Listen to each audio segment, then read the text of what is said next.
Wala pa siguro akong 18 nung magpunta ako dito.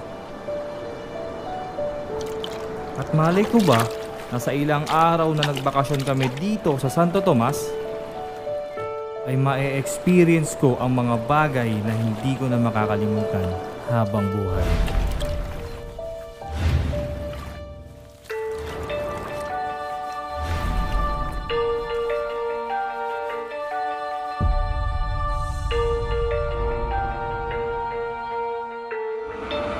Brother ko si Martin. Hi, Martin. Tuli na yan si Martin. Pakita mo, Marks. Sige na. Ang ina mo, pag mong sisimulan yung di mo kayang tapusin. Gusto ko lang malaman, ano bang plano mo? Kilala ang pamilya ko dito. Pag nakita nila ako na nandito, kakalat ang balita, makakarating sa kanila. Ikakasira nila yun. Kay Congressman Cerudo yun. Sino yung babaeng nakita ko sa beach? Doon siya mismo sa harapan ng bahay nila eh. Babae. Bisita. Ako si Adele. Nice to meet you, Martin. Nice to meet you too. Hoy, tangina mo, nagjajakol ka na naman, no? Hoy, dali! Martin! Pwede ba ako magtanong? Hindi ako magtatanong. Di kay Martin. Virgin ka pa, no? Gaga ka talaga.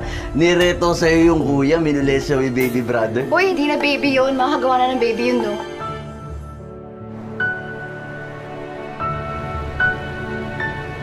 Mahal ka ba niya? Sana. Siguro. Let's not talk about it. You like it? Or you don't? Thank you, Martin. Thank you. Bakit? Basta. You only have two choices in life. Manggamit ka o magpagamit ka. Choice mo yun. 17, pero mag-18 na next month. Fucking shit! Ang lala talaga ng tao na dito. Hello, Kathy. Hey, how are you, baby? Yes. How's your brother?